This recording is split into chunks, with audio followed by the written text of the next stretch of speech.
الحمد لله كفى وسلام على عباده الذين اصطفى ما بعد فأعوذ بالله من الشيطان الرجيم بسم الله الرحمن الرحيم يا أيها الذين آمنوا استعينوا بالصبر والصلاة إن الله مع الصابرين وقال تعالى إنما يوفى الصابرون أجرهم بغير حساب وقال تعالى إني جزيتهم اليوم بما صبروا أنهم هم الفائزون صدق الله العظيم وعن صهيب رضي الله عنه قال قال رسول الله صلى الله عليه وسلم عجبا لأمر المؤمن إن أمره كله خير إن أصابته سراء شكر فكان خيرا له وإن أصابته ضراء صبر فكان خيرا له رواہ مسلم او كما قال علیہ الصلاۃ والسلام۔ دوستو بزرگوں، اللہ تبارک تعالیٰ قرآن کریم میں ایمان والوں سے خطاب کرتے ہیں، فرماتے ہیں اے ایمان والو، اللہ تعالیٰ سے صبر اور نماز کے ذریعے سے مدد حاصل کرو، بے شک اللہ تعالیٰ صبر کرنے والوں کے ساتھ ہیں۔ خاص طور پر اللہ تعالیٰ نے اس آیت میں جس چیز کی طرف ترغیب دی ہے، ابھارا ہے، وہ ہے صبر۔ صبر کا ہمیں مطلب سمجھنا ہے اور اس کی حقیقت کو جاننا ہے کہ صبر کیا چیز ہے۔ امام بخاری رحمۃ اللہ علیہ نے ایک باب قائم کیا ہے، باب الصبر عن المحارم، گناہوں سے بچنے پر صبر کرنا، گناہوں سے بچنے پر صبر کرنا۔ لہذا علماء نے صبر کے 3 قسمیں بیان کی ہیں۔ پہلی قسم ہے الصبر علی الطاعہ، اطاعت پر صبر، فرما برداری پر، اللہ کے ماننے پر صبر کرنا، اسلام کے احکام کو اختیار کرنے میں صبر کرنا۔ بظاہر تکلیف ہوتی ہے، پریشانی ہوتی ہیں، لیکن اپنی راحت کو اس کے لیے قربان کر دینا، اپنی چاہتوں کو اس کے لیے قربان کر دینا، اپنے آرام کو اس کے لیے قربان کر دینا، یہ صبر علی الطاعہ ہے۔ فجر کی نماز جماعت کے ساتھ پڑھنے میں بڑی دشواری ہے، بڑی تکلیف ہے۔ حدیث میں اللہ کے رسول نے فرمایا کہ صبح کی نماز اور عشاء کی نماز یہ منافقین کو بہت بھاری ہے، لیکن یہ شخص اپنی نیند کو قربان کر رہا ہے اتنے بڑے اجر ثواب حاصل کرنے کے لیے۔ جو رات کی عشاء کی نماز جماعت کے ساتھ پڑھتا ہے اس کو آدھی رات کا ثواب ملتا ہے، جو فجر کی نماز جماعت کے ساتھ پڑھتا ہے اس کو پوری رات عبادت کرنے کا ثواب ملتا ہے۔ صبر کر رہا ہے طاعت پر، صبر کر رہا ہے جتنے اللہ کے احکامات ہیں اتنا اپنی زندگی میں داخل کرنے پر، سنتوں پر، ایک ایک چیز اپنی اسلام کی اپنی زندگی میں داخل کر رہا ہے۔ تو جو اس کے لیے رکاوٹیں آ رہی ہیں، پریشانیاں آ رہی ہیں، اس پر وہ صبر کر رہا ہے۔ بیمار ہے، بیماری میں نماز پڑھنے میں بڑی دشواری ہے، بعض حالات کے اندر آدمی کے لیے نماز پڑھنا بڑی مشکل کام ہوتا ہے، لیکن وہ صبر کر رہا ہے۔ عام حالات میں کوئی دشواری نہیں، لیکن خاص ایسے حالات ہوتے ہیں اس میں دشواری رہتی ہے، اس کو برداشت کر رہا ہے۔ الوضوء علی المکارہ، تکلیف کے باوجود اچھی طرح وضو کرنا، اس کا بہت اجر و ثواب ہے۔ تو یہ طاعت پر صبر۔ دوسری چیز الصبر عن المحارم، گناہوں سے بچنے پر صبر، گناہوں سے بچنے پر صبر۔ جن چیزوں کو اللہ نے منع کیا ہے ان سے اپنے آپ کو دور رکھنا، بچانا۔ اس میں سب سے اہم جو چیز ہے وہ انسان کی روزی روٹی، کھانا پینا، اس کو حلال اور پاکیزہ بنانا ہے۔ خاص کل قیامت کے مجرم اور کافروں سے کہا جائے گا اذھبتم طیباتکم فی حیات الدنیا، دنیا کی زندگی میں تم نے اپنی سارے لذتیں لوٹ لی، مزہ کر لیے، اب یہاں پر تمہارا کچھ نہیں ملے گا۔ لا عیش الا عیش الآخرہ، ایمان والوں کا حقیقی جو عیش ہے وہ آخرت کا عیش ہے، حقیقی مزہ ہے وہ آخرت کی مزہ ہے۔ حضرت صحابہ کرام رضوان اجمعین خندق کھود رہے ہیں، پیٹ پر پتھر بندھے ہوئے ہیں، فقر و فاقہ ہے، اس موقع پر اللہ کے رسول فرما رہے ہیں کہ اس سے گھبرانا نہیں ہے، لا عیش الا عیش الآخرہ، لست علیکم اخشی علیکم الفقر، اللہ کے رسول فرما رہے ہیں کہ میں تم پر مجھے فقر و فاقہ کا اندیشہ نہیں ہے، لیکن اس بات کا اندیشہ ہے کہ ان تبسط علیکم الدنیا فتنافسوا فیہا کما تنافسوہا، کہ مجھے تم پر فخر و فاقہ کا اندیشہ نہیں ہے، بلکہ اس بات کا اندیشہ ہے کہ تم پر دنیا کی وسعت ہو جائے، مال کی فراوانی ہو جائے، منٹوں میں آدمی کروڑ پتی بن جائے، جیسے آج کے زمانے میں ہو رہا ہے کہ چند مہینوں میں آدمی کروڑ پتی بن گیا۔ کہاں سے اس کے پاس یہ مال آ گیا؟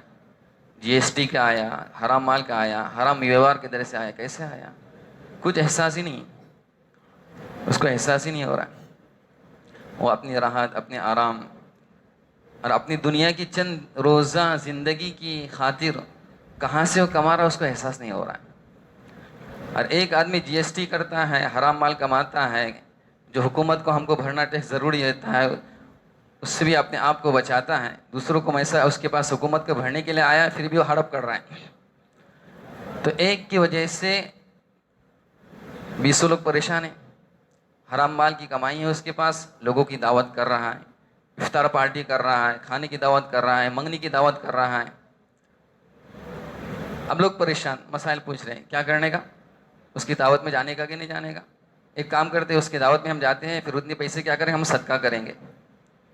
علماء نے لکھا ہے، قرآن نے خود فرمایا ہے کہ حرام مال کی کھانے کی اجازت صرف اسی وقت ہے جب کہ آدمی مضطر ہو جائے، الا مضطررتم، تو قرآن نے سور کھانے کا اجازت دی ہے۔ اس سور کا گوشت بھی اپنی جان کی حفاظت کی خاطر کھا سکتے ہیں، جب جان کی ہلاکت کا اندیشہ ہے، جان کے جانے کا اندیشہ ہے۔ جب ہم جانتے ہیں کہ ایک شخص نیور حرام کر رہا ہے، نیور جی ایس ٹی کر رہا ہے، اور پھر بھی ہم اس کی دعوت میں شریک ہو رہے ہیں، اس کے ہاں میں ہاں ملا رہے ہیں اور اس کے ہاں بھگت کر رہے ہیں، تو یہ شریعت میں اس کی اجازت نہیں ہے۔ لہذا اس کو احساس کب ہوگا کہ میری دعوت کے اندر صالحین، علماء اور سب ماشاءاللہ شریک ہو رہے ہیں، تو وہ اپنے آپ کو حلال اچھا ہی سمجھ رہا ہے، تو اس کو احساس کب ہوگا اس کے گناہ ہوگا۔ ابھی جی ایس ٹی والا مسئلہ آدمی ہے تو اس کے پاس اپنی بیٹی کا نکاح میں دے کہ نہ دے، لوگ پھر پوچھ رہے ہیں کہ اپنی نکاح کے اندر، ہم کو تو کبھی ان کی بیٹی رہتی ہے اپنے نکاح میں لے کا نہ لے، ان کو تو ہم صرف بیٹی لینا کہہ رہے ہیں، وہاں سے ہم کو صرف ان کی بیٹی لینا ہے، اور وہاں سے صرف بیٹی لے رہا ہے، لیکن تلوجہ کے ماحول میں 4-5 سال پہلے منگنی ہو رہی ہے، 4-5 سال ان کا جو لینا دینا چلتا ہے وہ کیا کریں گے؟ وہاں سے ہم کو حج کے لیے کوئی آیا، عمرے سے آیا، گھومنے کے لیے گیا، وہاں سے آیا، وہ کیا کرنے کا، کھانے کا کہ غریب کو صدقہ کرنے کا؟ یہ مصیبت پالیں گا کون اپنے اوپر؟ ہمیں احساس ہی نہیں ہے کہ ایک جیسی کر رہا ہے 10 لوگ پریشان ہو رہے ہیں، 10 لوگ پریشان ہو رہے ہیں۔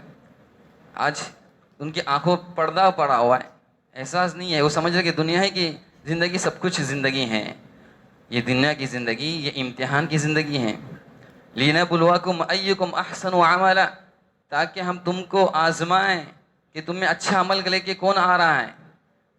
یہ مختصر زندگی ہے، یہ آنکھ جب بند ہو جائیں گی سارا ڈھیر یہیں پر پڑا رہ جائیں گا، زندگی ہمارے کیا ہو جائیں گی، پریشان ہو جائیں گی پوری، یعنی گویا کہ ہم نے جو کچھ کیا ہے وہ ہر ایک کا اللہ تعالیٰ حساب لینے والے ہیں، کسی کو مفر نہیں ہے۔ وَإِن مِّنكُمْ إِلَّا وَارِدُهَا كَانَ عَلَىٰ رَبِّكَ حَتْمًا مَقْضِيًّا، تم میں سے ہر ایک کو پل صراط پر سے گزرنا ہے، ہر ایک کو پل صراط سے گزرنا ہے، اس کا احساس ہی ختم ہو گیا۔ کیسے بچیں گے ہم اللہ تعالیٰ کی پکڑ سے؟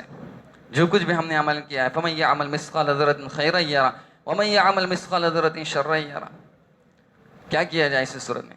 حضرت عمر رضی اللہ عنہ کو قول امام بخاری رحمۃ اللہ علیہ فرما رہے ہیں، وَجَدْنَا خَيْرَ عَيْشِنَا بِالصَّبْرِ، ہم نے اپنی زندگی کا بہترین سرمایہ اور عائش صبر میں پایا۔ کس میں پایا؟ سامنے والا ٹھاٹ کی زندگی گزار رہا ہے، اچھے گھوم رہا ہے، اچھا پہن رہا ہے، اچھا سمجھ لیجئے کہ سوٹ بوٹ استعمال کر رہا ہے، ہم صبر کریں گے۔ اللہ نے ہم کو جتنا دیا ہے حلال کمائی سے، خودداری کے ساتھ، کسی کے سامنے ہاتھ نہیں پھیلائیں گے، کسی سے کچھ مانگیں گے نہیں، اپنے قدموں پر ہم خود کھڑے ہو جائیں گے۔ اللہ کے رسول فرما رہے ہیں، وَمَن يَتَصَبَّرْ يُصَبِّهُ اللَّهُ، جو صبر اختیار کرتا ہے اللہ تعالیٰ صبر اس کو دیتا ہے۔ انسان بڑا جلد باز ہے، وہ جلد راحت چاہتا ہے، جلد خوش عیشی چاہتا ہے، جلد مزہ چاہتا ہے، یہ انسان کی خصلت میں رکھا ہوا ہے۔ وَمَن يَسْتَغْنِ يُغْنِهُ اللَّهُ، جو بے نیاز ہونا چاہتا ہے اللہ اس کو بے نیاز کر دیتے ہیں۔ لہذا ہم اللہ تعالیٰ ہی کی محتاج ہیں، اللہ کے علاوہ کسی کے محتاج نہ بنیں، اپنے قدموں پر کھڑے رہیں، اور جتنا اللہ نے اپنی کیپیسٹی دی، استعداد دی ہے، اسی کے اندر اپنا سب نمٹنے کی کوشش کریں، بیسوں رسومات کو اپنے اوپر لازم نہ کریں۔ آج اس کی نوبت کیوں آ رہی ہے؟ حرام میں ہمارے جانے کی نوبت کیوں آ رہی ہے؟ اکثری طبقہ آج حرام میں کیوں جا رہا ہے؟ اس کی وجہ ہے کہ ہم نے اپنے اوپر رسومات، بدعات، خرافات اور ایسے ایسے خرچے کو اٹھا لیا ہے جس کا ہم تصور نہیں کر سکتے۔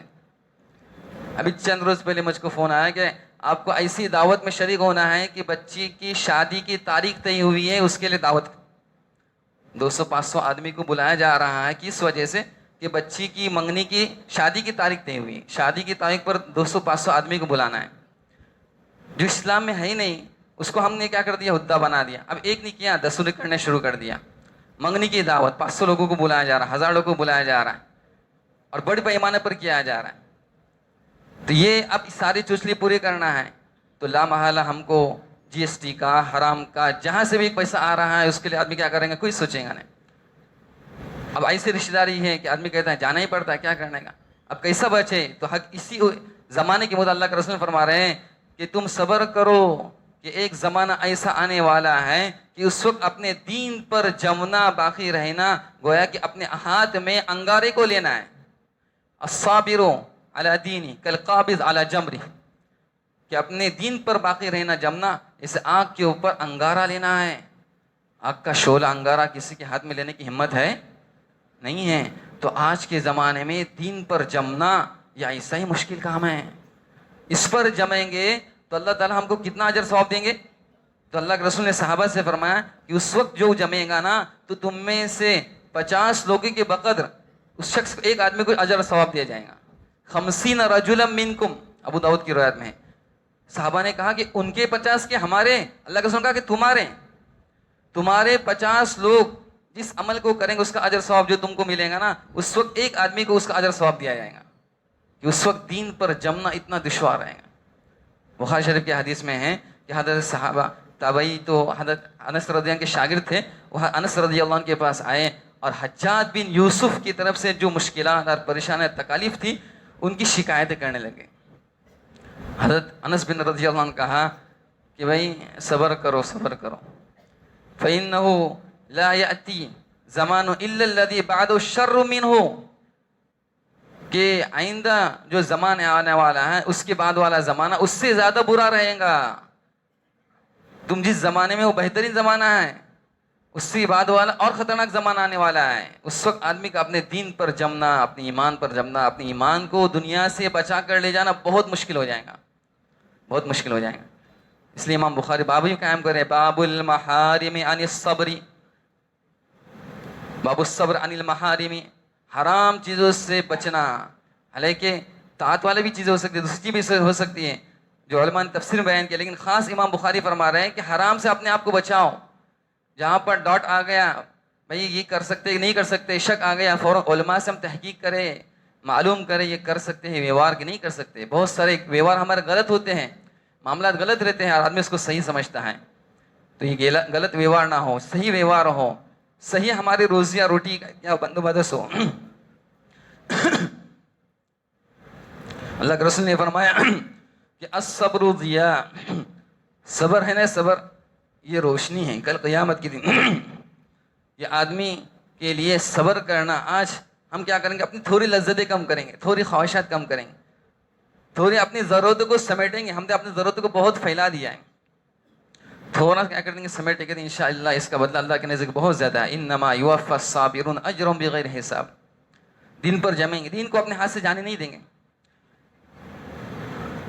علامہ حافظ بن حجر رحمۃ اللہ علیہ نے اسی طرح عز الغابہ کے اندر الاستیعاب کے اندر ایک قصہ لکھا ہوا ہے حضرت حبیب بن زید بن عاصم رضی اللہ عنہ کا۔